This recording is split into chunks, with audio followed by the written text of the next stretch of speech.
General சக்கரவர்த்தியில் நடிக்கும்போது சிவாஜி முதலாக சந்தித்ததை பற்றி சொன்னீங்க. சொன்னேனே. அப்புறம் வந்து ஆமாம், நான் வந்தது எனக்கு ஞாபகம் இருக்குது. நொச்சூர் இந்த இடத்துக்கு வந்தது ஞாபகம் இருக்குது.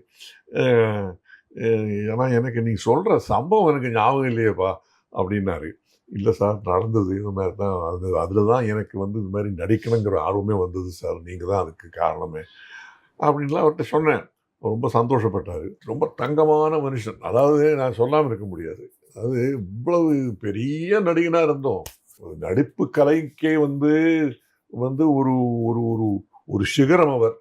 அதுபோல் அதுக்காக கூடிய இலக்கியம் இலக்கணம் எல்லாம் அவர் தான். உண்மைதான். என்னை வந்து அடிக்கடி சொல்லிகிட்டே இருப்பார். ரொம்ப வித்தியாசமாக இருக்குது நீங்கள் செய்கிற, நல்லா நடிக்கிறீங்க அப்படி. வியட்நாம் சுந்தரத்தை கூப்பிடுவோம். நீ எல்லாம் என்னடா எதையோ எழுதுற, ஏதோ சொல்கிற, டைலாக் எதையோ எழுதி வச்சு நான் அது வந்து பார்த்து ஏதோ படிச்சுட்ருக்கேன். பாரு தம்பி, பாருடா, அவர் வந்து அவங்க வந்து ஃபிலிம் இன்ஸ்டியூட்டில் சொல்லி கொடுத்தாங்க இம்ப்ரோவைசேஷன்னு. அப்போ என்னவா நடிக்கிறார் பாரு.